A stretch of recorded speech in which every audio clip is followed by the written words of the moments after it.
And possibly, Bill, you could explain or trace your development somewhat to show how you got to this point. Because obviously when you're playing, you're using a tremendous facility, a tremendous ear for harmonics, and years of dedication and commitment to this. You see, it's just like, say, it's obvious now that jazz is the most central and important thing in my life. Yet, I never knew that. I was involved with jazz, but, you know, I went to college, I got a teacher's degree because I thought I might teach. But when the moment came, bang, I went out into jazz. It was like, it was so much a part of my inner life, and I didn't realize it. There was no, it's like you ask a kid, what do you want to be when you grow up? Well, I would have said anything because I didn't really know, and I don't think many children do.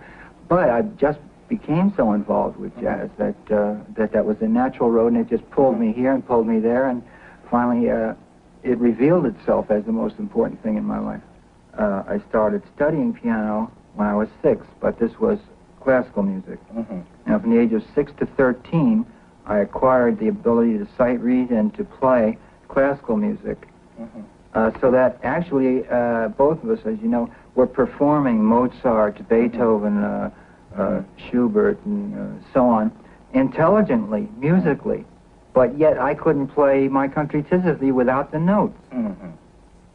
Now this is the funny thing, to be able to play a masterpiece intelligently and musically, and still not to be able to be creative and understand music enough to be able to play a simple thing like My Country 'Tis of Thee without having the music in front of me. So when I first joined that rehearsal band that you were already with, remember Tony Martin?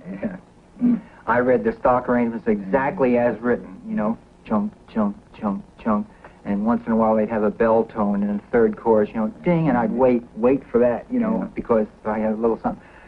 Well, one night I got real adventurous on Tuxedo Junction, and I put in a little, you know, that wasn't written, and this was such an experience to make music that wasn't indicated, you know.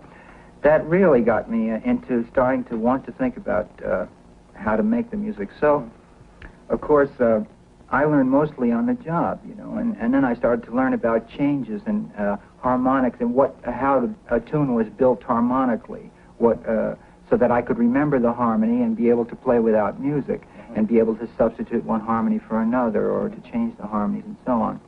Now, the whole process of learning the facility of being able to play jazz is to take these problems from the outer level in, one by one, and to stay with it at a very intense conscious concentration level until that process becomes secondary and subconscious. Now, when that becomes subconscious, then you can begin concentrating on that next problem, which will allow you to do a little bit more, you know, and so on and so on. And this is what happened, of course.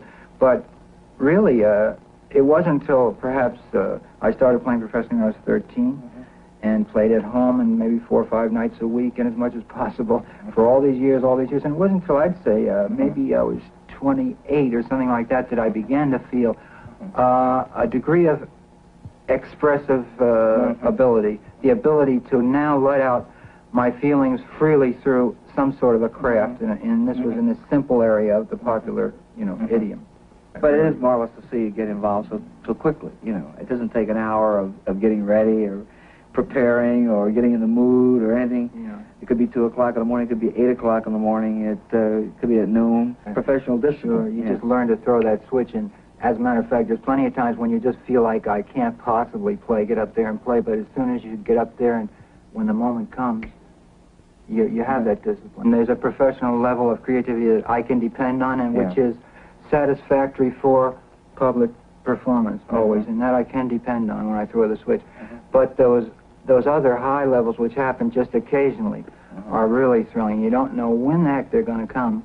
I'm so happy with the trio I have now. We broke in and we worked about 5 weeks, and I knew that there was a potential here, and I didn't know what it was, and we finally got to San Francisco on our 6th week, I believe.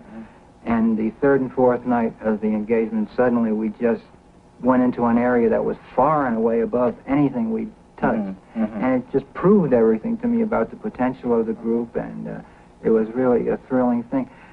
But there's no way to try to do it. You can't try to recapture it. You know, all you can do is always look for it, and sometimes it happens.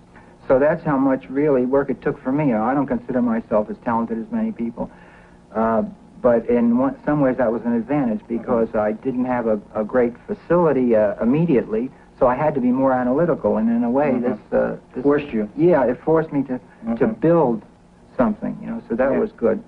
But that might give you an idea of how the problem is approached and what degree of time and effort is necessary to make all of this subconscious so that you can then express yourself.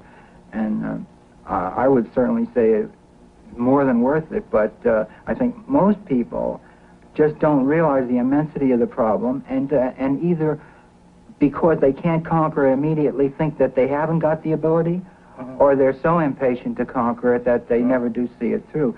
But if you do understand the problem, I think then you can enjoy your whole trip through. I know I feel like I've been tremendously fortunate in finding the position that I now have. Yeah. And yet, I can remember coming to New York to make or break, you know, in jazz, and saying to myself, now how should I attack this practical problem of becoming a jazz musician as making a living and so on. And I said, well, ultimately I came to the conclusion that all I must do is take care of the music, even if I do it in a closet. See?